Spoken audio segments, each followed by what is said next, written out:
masiguraduhan lang malilipatan. Ano lang yung diskarte dyan? Hindi tayo makakapagtubay.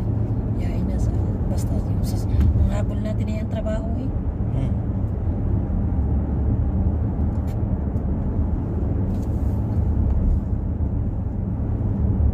Pag may malilipatan tayo, exit. Pero pag wala, re-entry. Dalawa yung ano natin, option. Option. Ito tayo bumalik pag wala talaga. Hindi, yung re-entry sigurado na tayo, sabi ni Ate Michelle. Gusto ko muna natin malaman kung ano, libre sa may allowance, kung libre sa ano, magkano ang sahod. Teka. Pangit na sa kinisiyat. Ang tigas ng manibela. May nalagapak pa. Gayon. Pinulcanize ka din nyo kanina. Hindi. May nakasalpak yung tornilyo. Hindi ko muna sinabi. Ako'y antok na.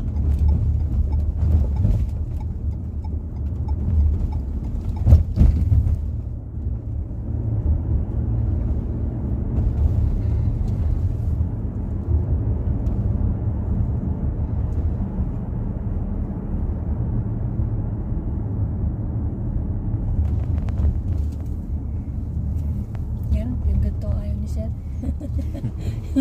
Sabi niya, ay, kay assistant. Si assistant, sabi niya, si assistant niya, may pagganyan pa. Nakagayan niya. Pagayan-gayan ng kamay. Nakakanta-kanta.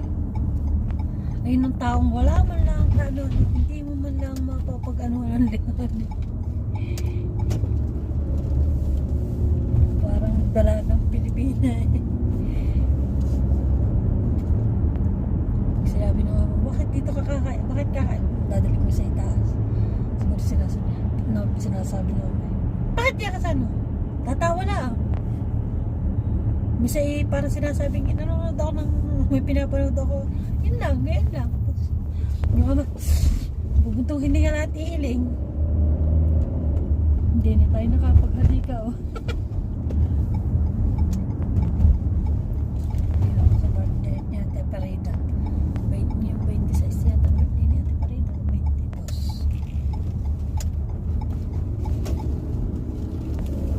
Kung 15 din December, o di sa akin siyan.